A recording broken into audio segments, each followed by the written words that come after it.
더 뉴스 2부 이어가겠습니다. 백운규 전 장관의 구속영장 기각을 놓고서 정치권은 정치권대로 여러 가지 다른 해석을 내놓고 있습니다. 다만 검찰의 이 산자부 블랙리스트 수사, 의혹 수사의 종착점은 문재인 정부 청와대가 될 것이라는 분석에는 대체적으로 의견을 같이 하는 것 같고요.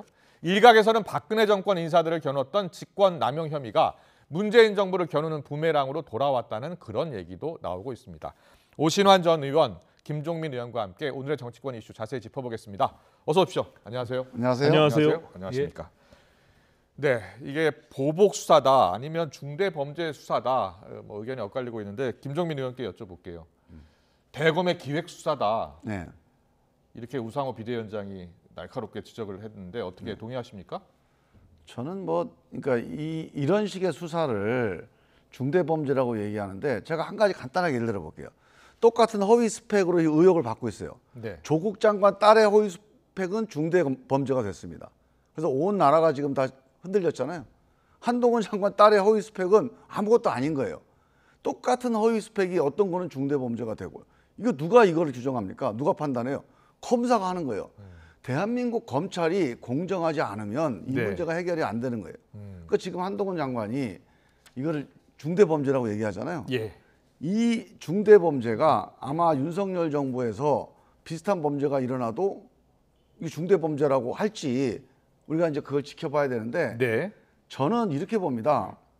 우리가 그동안에 직권남용이라고 하는 거는 엄청나게 복잡한 범죄입니다. 이게 공무원이 일을 하다가 네. 좀 오버할 때 이제 잡히는 건데 그게 상당히 악성인 경우에 범죄가 됐어요. 예를 들면 블랙리스트. 자, 내가 문화부 장관이 이제 뭐 예산을 나눠주는 거예요. 예술인들한테. 예. 근데 이 사람은 비판적 예산 안 나눠줍니다. 이 사람 블랙리스트에서 나눠주지 마라. 이거 정말 잘못된 거 아닙니까? 이런 거에 해당되는 게 이제 직권남용죄거든요. 예. 근데 이제 장관이 들어섰는데 산하기관장들의 임기가 네. 이제 정권에 따라서 달라지고 있으니까 자 이제 뭐 교체를 해야겠다 이런 의견을 가지고 인사에 대한 상의를 한 걸 가지고 이제 직권남용으로 이제 거는 거예요. 근데 저는 예. 이렇게 꼬투리를 잡는 수준에서 시작을 하면 네. 이게 윤석열 정부 한동훈 장관에게 저는 부메랑이 될 거라고 봅니다. 그렇게 보시는군요. 네, 오신환 전 의원님은 어떻게 보세요? 권성동 원내대표는 야 그러면 문 정권 초기에 수사했던 적폐 수사 그거는 정치 보복 아니었나? 이렇게 또 반문했어요. 이게 이제 정치 보복이란 용어는 정치권에서 쓰는 용어고 지금 중대 범죄 수사라는 것은 이제 법률을 의율했을 때 적용했을 때 예. 그렇게 된 전례를 남기게 되면 판례로 이게 남아 있기 때문에 근데 그것을 어떻게 누가 시작을 했느냐? 아까 저 김종민 의원님 말씀처럼 과거에는요. 네. 이 직권남용 그 권리행사 방해죄라는 것이 굉장히 엄격하게 제한적으로 이거를 적용했거든요. 근데 예. 적폐청산하면서 박근혜 정부를 소위 때려잡다 보니까 이것이 많은 광범위하게 이게 사실은 아시다시피 불법이라는 것은 우리가 범죄로서 이게 적용하는 것이 명확한데 네. 예를 들어서 이게 부당하다라는 것과 그리고 의무 없는 일 이런 것들은 굉장히 해석하기가 애매모호해요. 그래서 이게 아까 김종민 의원님 말씀처럼 검사가 어떻게 판단하느냐를 굉장히 주관적 판단에 이것을 많은 부분들을 할애할 수밖에 없는 네. 그런 한계를 갖고 있습니다. 그러니까 이게 앞으로도 이게 굉장히 큰 문제인데 어쨌든 지금 환경부 블랙리스트나 과거 박근혜 정부 때 김기춘, 조윤선 장관 뭐 이런 사람들 다 직권남용죄로 판결을 받고 네. 징역 살다 왔잖아요. 예. 그러면 이제 지금 정부에서 검찰이 그런 범죄 혐의를 포착을 했는데 명백한 증거가 있는데 그것을 그럼 덮고 갈 것이냐라는 문제는 또 자기한테 화살이 돌아오기 때문에 예. 이건 간단한 문제가 아닙니다. 그래서 이거는 이제 앞으로도 이제 공직사회가 어떤 의사결정을 하는 데 있어서 굉장히 예. 큰 제약과 제한 또 불신들 이제는 뭐 만약에 상급자가 하급자한테 어떤 일을 시킬 때 네. 결정을 할 때 다들 지금 벌써부터 뭐 녹음하고 본인들 살아갈 길을 그렇군요. 찾는다고 하는 예. 것이 지금 비일비재하잖아요. 이런 저 것들을 어떻게 할 제 건지. 얘기 한 말씀만 네, 네. 말씀하세요. 예. 지금 이 문제는요. 이른바 사법의 정치화 이 문제와 아주 밀접하게 연관이 돼 있어요. 이 검찰 혹시 이 방송 들으시는 검찰 관계자들 정말 명심해서 들어야 됩니다. 윤석열 대통령, 한동훈 장관 지금 이제 시작을 이 사법의 무기를 가지고 정치에 뛰어드는 분들이에요. 이거 절대 오래 못 갑니다. 이게 어떤 거냐면요. 정말 사법이라고 하는 거는 아주 신중하게 절제해서 행사돼서 예. 딱 범죄, 중대 범죄를 해야 돼요. 네네. 근데 이런 거는 뭐냐면 대통령이라든가 장관이 업무를 하다가 어떤 정책을 결정했어요. 정책이 부당하다고 사법이 들어갑니다. 또 인사가 부당하다고 사법이 들어가요. 예. 예를 들어 지금 우리가 백운규 장관에게 적용되는 혐의라는 게 이런 겁니다. 산하기관장들이 전임 정부에서 임명됐으니까 니네들 물러나라라고 예. 압박을 했다는 겁니다. 네.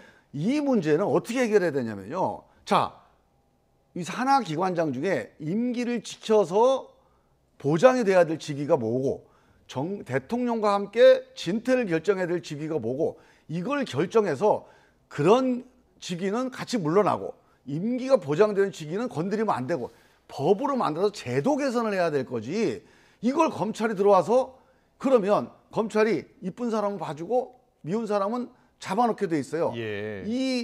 이 검찰은 반드시 당하게 돼 있습니다. 문재인 정부 5년 동안 그 제도를 좀 만드시지 왜 안 만드세요? 우리가 이 입법을 했습니다. 아, 입법을 해서 만드셨군요. 여러 번 예. 국회 논의가 진행되고 있는데 검찰이 이런 국회 논의나 정치권이 할 일을 자기들 뛰어들어서 이 자기 일이라고 뺏어가는 거예요. 예. 저는 이제 이런 일이 벌어지면 안 되고 네. 자 이거는 만약에 이걸 직권남용으로 기소를 하려면 어떤 사건이냐면 정말로 장관이 개인적으로 예. 업무상의 어떤 관행이라든가 그건 지금까지 수십 년 해오던 거잖아요. 예. 관행이 아니라 개인적인 이해관계에 따라서 누구를 인사를 뭐 밀어넣었다거나 아니면 뺐다거나 이런 것들이 특별히 걸렸을 때 했어야 정당성이 인정받는 네, 거예요. 이게 김종민 의원님 말씀이 사실 이제 정치권에서 할 수 있는 얘기예요. 근데 이제 과거에는 이것이 통용됐던 사례가 있었는데 이게 이제 빼도 박도 못하는 지금 현실이 된 거죠. 예, 왜냐하면 이제 환경부 장관 지금 블랙리스트 사건이 재판에 의해서 징역 2년으로 선고됐고, 그렇습니다. 예 그리고 그 신미숙 비서관도 그 마찬가지로. 당시 때 청와대 균형인사비서관 신미숙 네.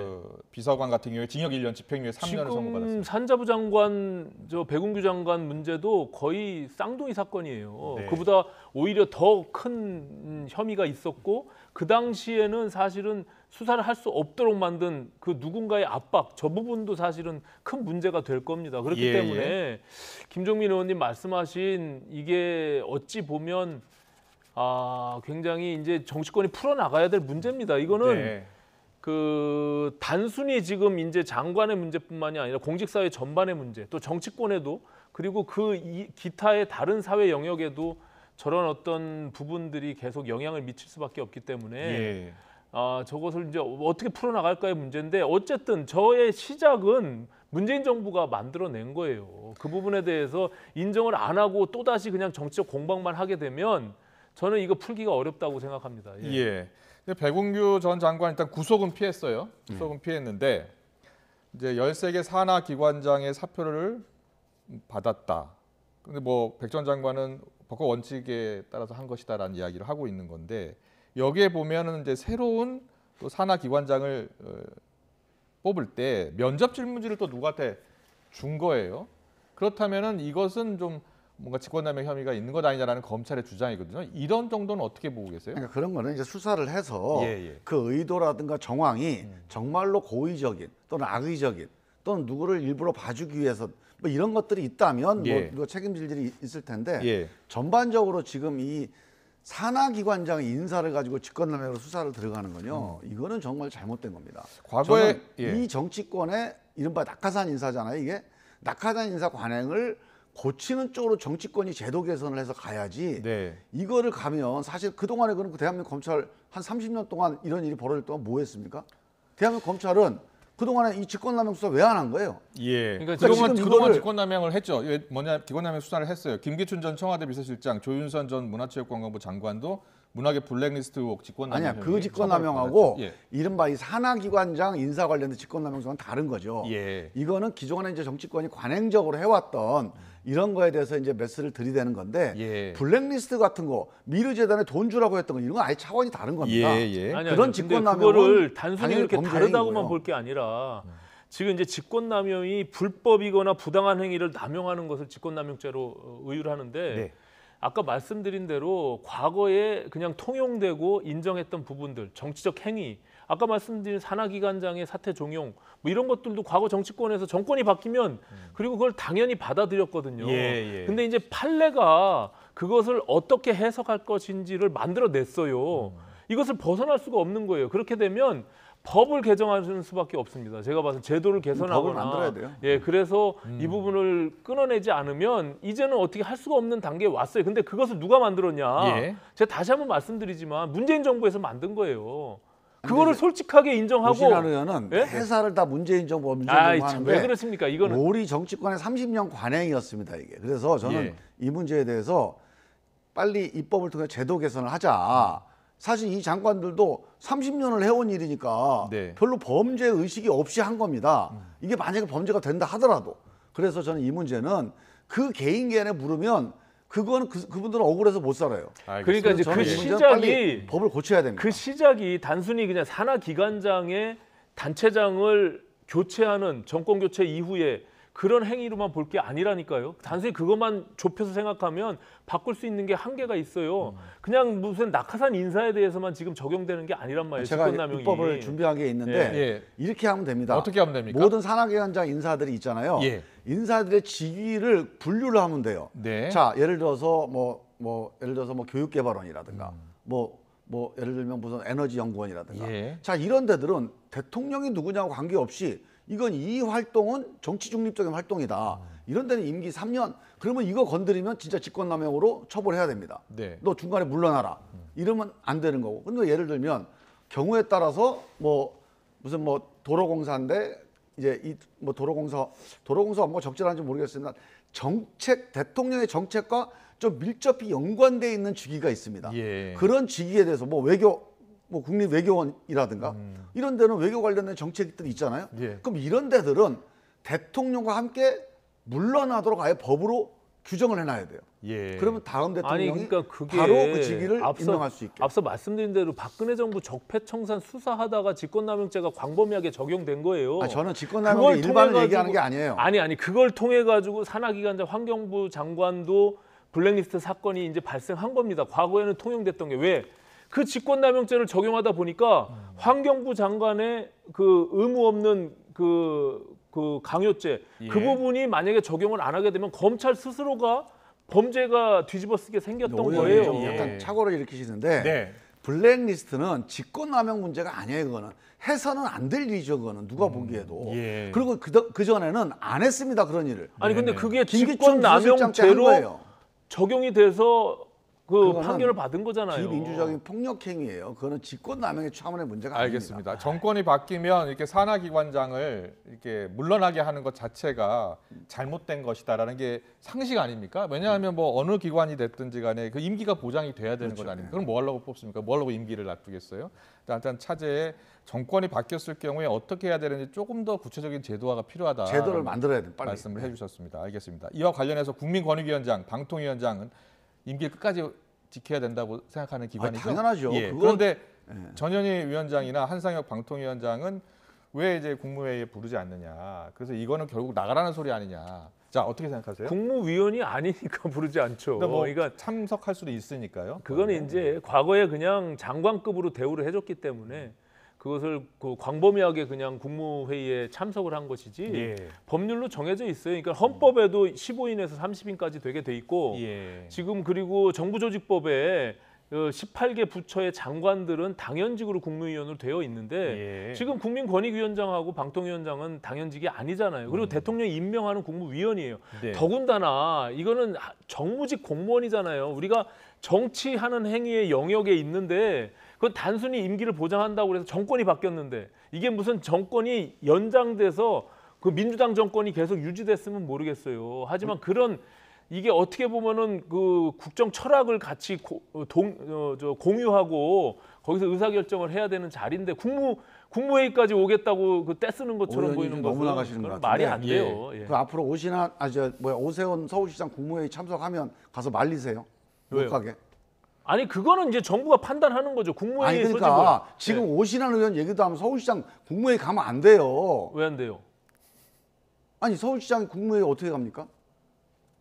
참석을 아니, 할 수 왜 못 있는데요. 가는데요? 뭐 스스로 참석하는 국무회의 시장도 있고 정기 참석하지 멤버 않는 아니잖아요. 시장도 있습니다. 왜 가요, 아니 거기를? 지금도 광범위하게 그것을 그러니까 지금 얘기대로 하면 정 멤버 아니면 못 간다며요. 아니 멤버가 아니어서 무조건 못 간다는 게 아니라 지금 전 정권에서 국무회의 임명을 받은 거의 장관급의 정무직 공무원이 그게 국무회의에 말이 안 굳이 되죠. 가겠다라고. 전 정권이든 다음 정권이든 직위가 있는 사람 그 직위가 중요한 거죠. 그 직위에 있는 사람을 국무회의 참석하던 거를 막아버리면 그럼 그 일은 누가 합니까 그러면? 그 일은 그럼 그냥 위원장이에요? 법률에 의해서 하면 되죠. 지금 아니죠. 국민권익위원장에 그 일을 하는 범위 내에 국무회의 서로 의견도 조율하고 국무회의에 국정 방향도 공유하고 하는 게 필요한 업무예요 그게. 아니 그러니까 국정 철학을 공유하지 않는데 그것이 어떻게 전달이 되고 의사결정을 하겠냐고요. 국정 철학이요. 알겠습니다. 이제 국정 여기까지 철학이 좀 전부가 듣고 아닙니다. 워낙 자, 여기까지 들을게요. 네. 그건 끝나고 다시 한번 두 분이서 얘기하시면 제 좋을 것 같아요. 임기를 이슈가 보장하고 이건 진짜 비겁한 이슈가 많습니다. 그리고 잠깐만요. 그 임기를 지금 우리가 쫓아낸다고 하는 게 아니잖아요. 근데 국무회의까지 참석을 하게 해달라고 요구하는 것 자체가 제가 저는 이렇게 무리라고 얘기를 봅니다. 드릴게요. 예. 만약에 국무회의 참석 안 하고 청와대에서 권익위원장, 방통위원장에 대해서 오지마 회의에 오지 말. 이게 전형적으로 진짜 악질적인 쫓아내는 방식이에요.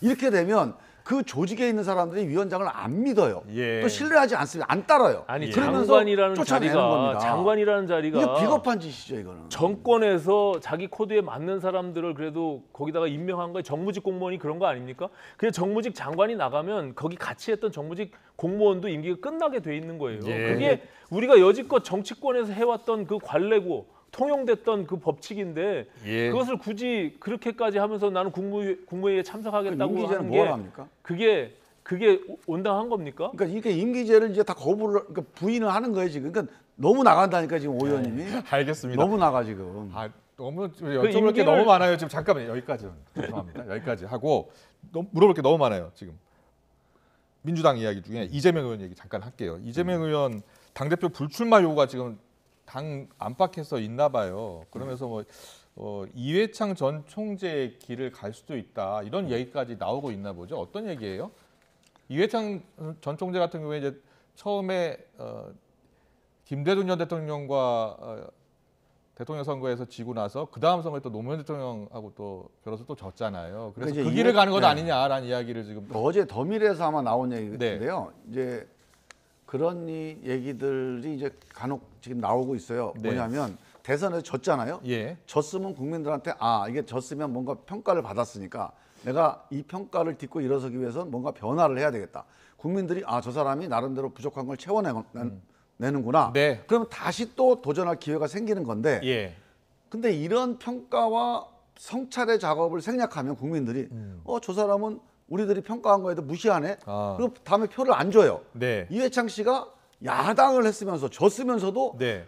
집권 야당 총재라는 말을 들으면서 4년 내내 야당을 끌고 갔어요. 예. 그러니까 마지막에 조그마한 실수가 나와도 교만하다, 오만하다, 권력이다. 오히려 야당인데 권력 프레임에 빠져서 노무현한테 진 겁니다. 노무현은 뭔가 여당이지만 야당처럼 보이고 예. 도전자처럼 보이는 거예요. 그렇군요. 그러면서 예. 이제 이회창의 길이라고 하는 용어가 만들어진 건데 저는 이제 그런 점에 대한 검토를 이건 잘잘못을 떠나서 네. 그러니까 이재명 그 의원을 위해서라도 현명한 길이 뭔지 그런 조언 정도라고 보시면 되겠어요. 네, 알겠습니다. 이재명 의원은 계속 출마해야 할지를 놓고서 심사숙고하고 있다고 합니다. 국민의힘 이야기 해보겠습니다.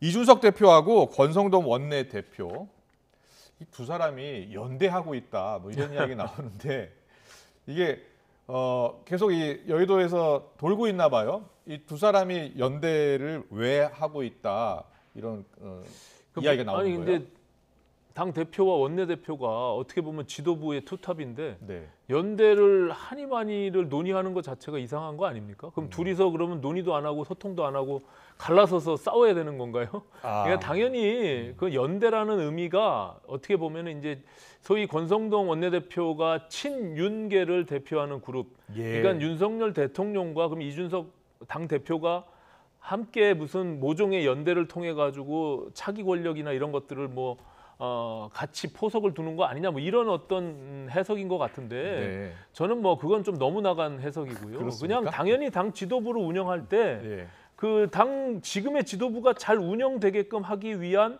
서로의 합리적 생각들이 공통 분모를 만들어내는 겁니다. 그래서 지금 최고위원회 같은 경우도 네. 지금 당원 당규상 9명으로 되어 있는데 지금 아시다시피 김재원 전 최고가 지금 공석으로 되어 있잖아요. 8명 구성되어 있으니까 지금 당원 당규에 원래 공석 이후에 30일 이내에 전국위원회에서 선출하게 되어 있거든요. 예. 그 시간이 지금 훌쩍 넘어갔잖아요. 네네. 거기에 지금 만약에 안철수 의원 쪽에서 한 명만 하게 되면 그냥 9명으로 구성이 되니까 지금 이거 당원 당규를 바꿔서 11명으로 늘리려다 보니까 이게 보통 복잡한 게 아니고 권성동 대표의 입장에서 보면 최고위원회가 11명이서 북적북적대면서 그 회의를 운영한다는 게 과거의 사례도 있지도 않았고 굉장히 복잡해지는 부분들을 합리적으로 생각을 하는 겁니다. 근데 여의도에서는 이준석 대표가 지금 흔히 말하는 윤핵관들하고의 좀 거리를 두면서 이제 권수동 원내대표와 좀 가까워지려고 노력하고 있고 권수동 원내대표 입장에서도 내년 당대표 선거에 나갈 수도 있으니까 또 이준석 대표와 좀 더 연대를 강화하는 것 같다라는 이야기들이 하는 겁니다. 아니 그리고 제가 한 가지만 더 말씀드리면 그리고 우리 저 당 지지층 중에 소위 아시다시피 태극기 쪽에 가까운 그 지지층에서는 권성동 원내대표에 대해서도 굉장히 고깝게 보고 있는 측면이 있어요. 아시다시피 탄핵에서 탄핵 소추위원장을 맡았고 지난번에 저 민주당하고 합의안을 검수안박법을 합의하는 과정에서 큰 반발이 있었고 이렇기 때문에 이준석 대표와 권성동 원내대표를 동시에 동일시하는 측면이 있거든요. 근데 저는 그렇게 해석하는 것은 뭐 부적절하다 이렇게 생각합니다. 그렇군요. 김종민 의원도 말씀해 주세요. 이준석 대표하고 권성동 원내대표는 왜 가깝게 지내고? 근데 나는 이해가 안 가는 게 아니 당의 대표가 원내대표가 연대를 안 하면 어떡합니까 그러면?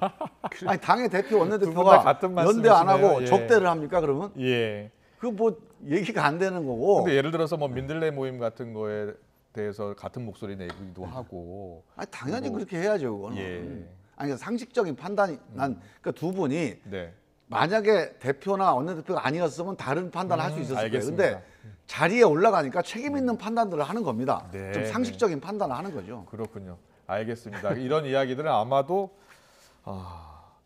이 두 사람이 가까이 지내는 것을 좋게 보지 않는 분들이 하는 이야기들 같습니다. 알겠습니다. 오늘 정치권 이슈 여기까지 들어야겠습니다. 김종민 의원님, 오신환 전 의원과 함께했습니다. 잘 들었습니다. 고맙습니다. 고맙습니다.